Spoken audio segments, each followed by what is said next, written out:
Viernes 1 de junio del 2018, luna llena, Justino, Aníbal, Íñigo, Pablo y Simeón, Día Mundial de la Leche. Un día como hoy,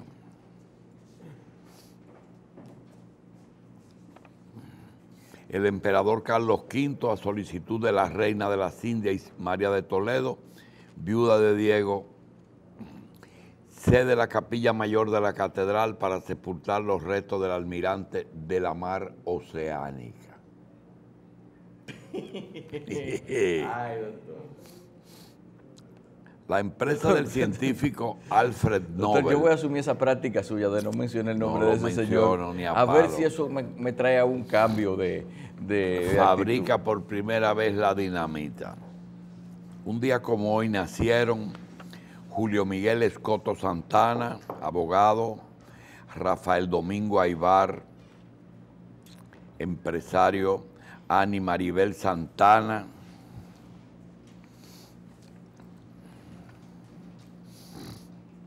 Pilar Caraballo, José Antonio Peguero, Adriano de Jesús Abreu, se tiene que ser familia tuya, Puede ser.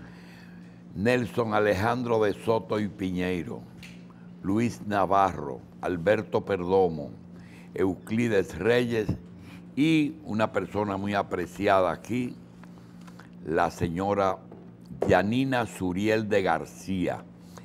Yanina Suriel es la dueña de Frescos del Horno.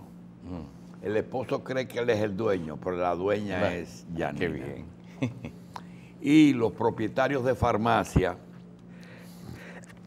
perteneciente a la Unión de Farmacias, Luis Andy Echavarría, Farmacia Habana, María Peña García, Angie, Mercedes Taveras Romero, Hermanas Mirabal, Nelia Díaz, Farmacia Nueva de Cotuí. También un día como hoy nació una amiga querida de muchos años, hermana del ingeniero José Israel Cuello y Hernández. Nuestra querida amiga, doña Leda Margarita María Cuello y Hernández. Doña Leda. Qué bien. Bien, señores. Una vez hubo una farmacia que se llamaba Farmacia Televisión. Seguro, la de Juan Naranjo. Frente Farmacia a Radio Televisión. Sí, la de Juan Naranjo. Esta era una chercha en que Petán a veces cruzaba. ¿Qué? Sí. Bien, señores, la noticia obligada, tenemos a José Israel Cuello, es la votación del Parlamento Español que acaba de elegir o destituir al señor Rajoy. Rajoy. Mariano Rajoy. 180 votos a 169. Ya que Pedro Sánchez dice que entre sus prioridades estará medio ambiente y política de género, ¿se puede hablar de que un gobierno de izquierda? Vamos primero a decirle a los amigos televidentes quién es Pedro Sánchez. ¿Quién es Rajoy? ¿Quién era Rajoy? ¿Quién ha fue? fallecido ¿Quién en la fue ciudad de Ra- Moca. ¿Quién fue Rajoy? Allá está bien. Fíjate, él se jacta hoy de decir que deja una España mejor que la que encontró. Eso es responsabilidad del ciclo. Él dejó que España fuera juguete del ciclo. Empobreció cientos de miles de personas que perdieron sus hogares y cuyos hogares fueron ocupados, con K, como dicen ellos, por humildes, por más humildes que ellos. Si eso es dejar un país mejor, al mismo tiempo que garantizó que los bancos no se fueran, no se fue un solo banco. Incluso el último que hizo un estertor se manejó para que lo cogiera otro banco más grande y se manejó de mal manera, con intención de que fuera para pararlo. De manera que si él dice hoy que al término de su periodo la construcción ha recuperado el nivel dinámico que le daba a la economía española, hay que decir que el manejo de esa crisis, que no es responsabilidad de una crisis mundial, pero depende cómo se manejara. Alemania sí es un país que está mejor hoy que después de la crisis, sin haber cobrado la crisis en los humildes. Fueron dos medidas tan terribles las que se aplicaron en España, que no fueron iniciadas por él, eso es cierto. Las inició el Partido Socialista y por eso se cayó. Esas dos medidas extremas, una fue paralizar el sector de la construcción y comenzar a ejecutar hipotecas de manera terrible, de manera miserable, donde la gente no recuperó ni siquiera lo que había pagado por las viviendas, sino desalojo puro y simple. Y la otra fue quitarle los incentivos a la economía de punta de España. ¿Dónde están las partes de punta de España? En las energéticas de energía de fuentes renovables y en los trenes de alta velocidad. Por suerte, en el caso de esas empresas, por suerte, hay que decirlo, el avance de España en esos terrenos es tan alto que pudieron esas empresas trabajar en el extranjero. O sea, ellas no perdieron su capacidad de producción, sino que se fueron al extranjero. Privilegiaron, y esto ya sí fue de Rajoy, esto no fue una medida inicial, la industria del automóvil. No sé qué le agrega a España a la industria del automóvil. No, España en ese terreno no tiene más nada que ser mano de obra como lo es México, como lo es cualquier país donde haya una industria automovilística, resultado de que las grandes empresas van allá a buscar una diferencia salarial que le beneficia. De manera que ese señor, en el manejo de la crisis, lo hizo de la peor manera. Y si hoy puede decir que España está mejor y que se ha recuperado el nivel de inversión en la vivienda, hay que decir que lo propio pasa en Italia. O sea, la crisis terminó, la crisis de 2008 terminó como consecuencia de un ciclo mundial en que España no tiene arte ni parte porque sus gobernantes no saben que tienen la responsabilidad de obviar esas cosas. Bien. Eso es Rajoy. Ahora Pedro Sánchez es un señor que se apoderó del liderazgo del Partido Socialista Obrero Español cuando cayó y tuvo que entregarle el poder a los populares. No tiene más que el mérito de haberse manejado para llegar a un liderazgo que es precario, por supuesto. Él ha formado un gobierno, habrá que ver qué hace en el gobierno, qué ha prometido. No sé qué ha prometido. Tú señalaste algo. Ustedes señalaron algo. Bueno, son promesas. Ese gobierno no va a durar mucho. España entra ahora en una inestabilidad política, porque en vez de haber 2 partidos hay 4. O sea, fíjate cómo los partidos tradicionales se han dividido y tienen vida propia, cada uno. Si eso es trabajar bien en política. Crecieron a costilla de los otros dos. A costilla de los otros dos y como alternativa de los otros dos. Bien. Otra cosa que no quería dejar pasar el día, como tú no estás todos los días, ¿tú crees que el gobierno de Nicaragua se sostiene? El problema es que no hay una oposición articulada, pero ese gobierno debiera, si tuviera un mínimo de responsabilidad, debió haber entregado el poder hace días. Ayer creo que mataron 36 mujeres. Así no se puede gobernar. Se agotó. Sí, se agotó totalmente. Otro tema. El ganar unas elecciones, soltar los presos y subir el petróleo, ¿tú crees que le da un poquito de oxígeno a Maduro? Ganar unas elecciones, no ganó elecciones, sigue. Ha soltado preso, evidentemente está buscando simpatía pública, pero con eso no gana simpatía pública. El que ha sido preso injustamente no tiene por qué agradecer nada. Tiene que observar el rencor del atropello. De manera que soltar los presos. Eso no le da ninguna simpatía. Es un asesino de calle, callejero. Ahí solamente en la etapa de las grandes manifestaciones mató más de 100. No, eso no le da nada. Él no se recupera. Él no se recupera. No, hombre, no. Óyeme, él ha hecho una cosa histórica en el mundo. Empobrecer a Venezuela. Disolver la clase media venezolana. Porque los ricos, el capital es volandero, va donde deja dinero y siempre lo han hecho. O sea, Cisneros hizo su fortuna en Venezuela, fundamentalmente, pero es una fortuna universal. Sí, ya sí. Y así como todos los otros que en los tiempos del petróleo tuvieron el beneficio de ser favorecidos por esa riqueza, una riqueza natural que ellos no desarrollaron. Ahora, Venezuela desarrolló una clase media meritoria importante en todas las ramas del conocimiento y de la vida social, que hoy se ha dispersado por el mundo. Se va a recoger eso. Lamentablemente la gente se va arraigando en otros sitios. Y tú no tienes por qué haber salido de tu...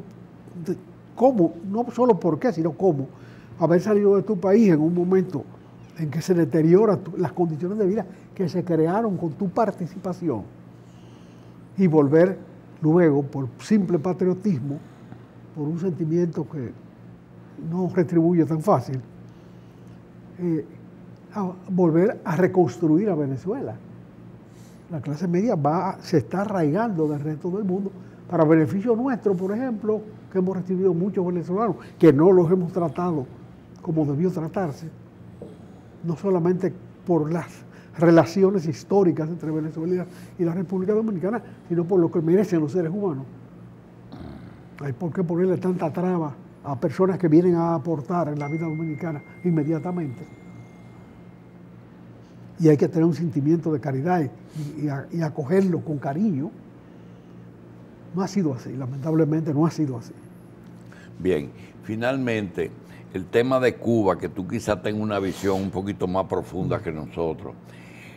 Para los que estábamos fuera, Fidel Castro, el jefe único, lo pasó a Raúl, que era lo mismo. Hay un partido comunista que uno no sabe hasta dónde manda, pero manda.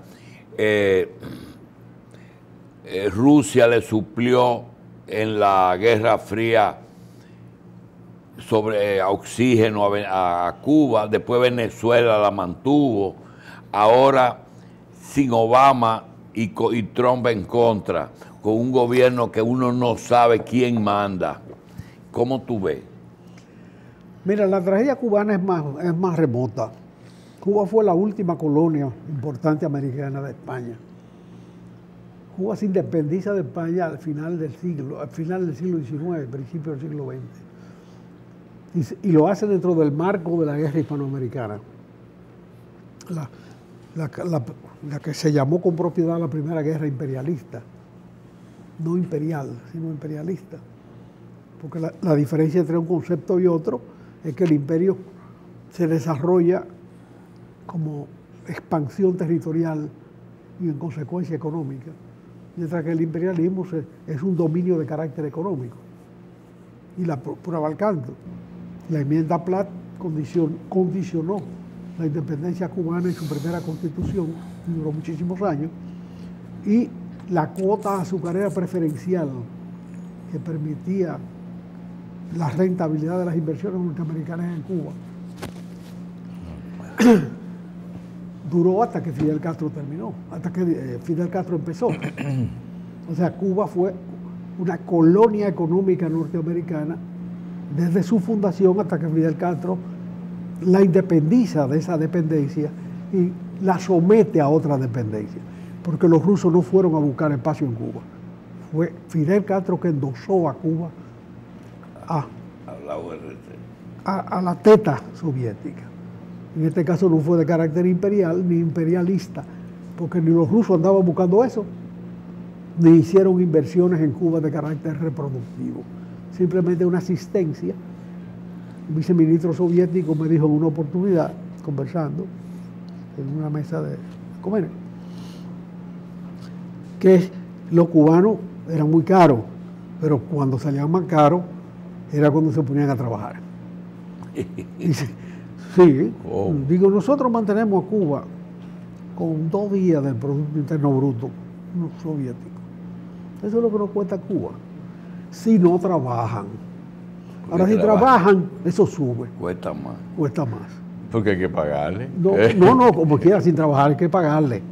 Pero trabajando dañaba materia prima, desorganizaba. Ay, Dios. O sea, Cuba es un país que ha tenido la desgracia de una ubicación geográfica que la hizo la última de las colonias americanas, la primera colonia imperialista norteamericana y el ombligo de la humanidad durante muchos años. Y ahora con la crisis de Venezuela, ¿se va a perjudicar? Claro que se perjudica. Claro que se perjudica porque ella vive de ese tipo de ayuda. Es una economía desarticulada. Incluso la economía que se construyó en la dependencia americana, que era eficiente, fue destruida por Fidel y sus chapucerías para mamar de la teta soviética y luego mamar de la teta venezolana. Él inutilizó la economía cubana. Si se compara la dictadura de Trujillo con la de Fidel Castro, la dictadura de Trujillo fue evolucionista. O sea, él cogió un país de una manera y lo entregó de otra manera. Muy superior. Pero muy Fidel superior. fue así mismo. No, señor. Lo recibió de una manera y lo entregó de otra Pero manera. de carácter involucionario. Sí. Al revés. La única conquista irreversible de ese dolorosísimo proceso fue la conquista de la Florida, porque ahí hay una economía floreciente, ahí hay una nación que crearon los cubanos allá, y hay una influencia política. Ellos han puesto 2 presidentes en los Estados Unidos, ya es cubano de Miami. Es ahí donde se ha decidido la elección norteamericana en el caso de Buchito y del buchazo que tenemos ahora arriba. De manera que los cubanos funcionan, es una nacionalidad fuerte, pero no ha tenido una nación organizada. Ok, a pesar de que la presencia militar americana ayudó mucho en a disminuir el poder de la FARC en Colombia, ¿tú consideras que tanto Santos como Uribe fueron 2 buenos presidentes para ese país? Sí, yo pienso que ellos han manejado la situación que se había creado de carácter endémico, con una guerrilla que ya tenía espacios de dominio y que con la que necesariamente había que negociar, porque realmente Colombia se fraccionó en naciones. Y ahora mismo las zonas donde los guerrilleros han abandonado el espacio carecen de mando, porque no hay mando del Estado colombiano. De ahí la organización social, con todas sus deficiencias, sobre todo sus deficiencias, la garantizaba en la guerrilla. Ahí no hay liderazgo político propio en esas zonas, que son espacios a veces más grandes que la República Dominicana. Y eso está suelto en banda. Suelto en banda, sí. Eso es de carácter anárquico. Porque la economía que se desarrolla... ¿Y el Estado no ha podido entrar ahí? Bueno, yo no creo que ni se haya trazado la tarea. Es más, ellos, en vez de ofrecerle senaduría a esa gente, le dieron se lo alcalde pedáneo del pedazo. ¿Y por qué no ponen la gente de la FARC ahí? No se le ha ocurrido. ¿Perdón? No se le ha ocurrido, pero además esa gente quería salir de la selva después de 50 años ahí. Porque ahí no había gente del campo, eran guerrilleros externos, eran extrapartidos, vamos a decir, en términos sociales. Gente de las ciudades que estaba haciendo esa guerrilla. Bueno. Bien, Queda mucho, pero no le podemos dar la vuelta al mundo en 80 días.